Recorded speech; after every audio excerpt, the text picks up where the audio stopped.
રાજકોટમાં કોંગ્રેસના પૂર્વ ધારાસભ્ય ઇન્દ્રનીલ રાજ્યગુરુની વધી છે મુશ્કેલી। રેરાએ બિલ્ડર ઇન્દ્રનીલ રાજ્યગુરુને 1.10 લાખનો દંડ ફટકાર્યો છે। નિયમોનો ભંગ કરવા બદલ નીલ્સ ગ્રીનવુડ્સ સ્કીમ માટે દંડ ફટકાર્યો। યુનિટ ધારકો પાસેથી 10% કરતાં વધુ અવેજ વસૂલ્યો છે। દંડ 30 દિવસની અંદર પોતાના ફંડમાંથી જમા કરાવી દેવા માટે પણ જણાવ્યું છે। પ્રોજેક્ટ પૂરો કરવા નિર્ધારિત સમય કરતાં 2 વર્ષની સમય મર્યાદા માંગવામાં આવી છે।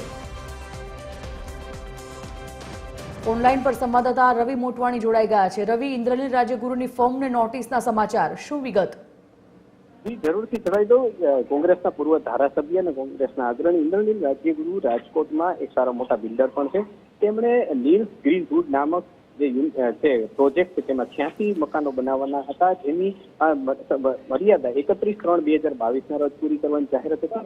રેરાના નિયમ અનુસાર બિલ્ડરનો પ્રોજેક્ટ સમય લંબાવવા માટે તેણે પ્રોજેક્ટ પૂરો કરવા માટે જાહેર કરેલ તારીખથી 1 મહિનો અગાઉ રેરામાં અરજી કરવી પડી, પરંતુ પ્રોજેક્ટના સમય લંબાવવા માટે નિયમથી 2 વર્ષ અને 1 મહિનો મોડા 1/4/2024 રોજ અરજી કરાઈ હતી। તેના પરિણામે તેમને આ દંડ ફટકારવામાં આવ્યો છે અને આગળની કાર્યવાહી હાથ ધરવામાં આવી છે।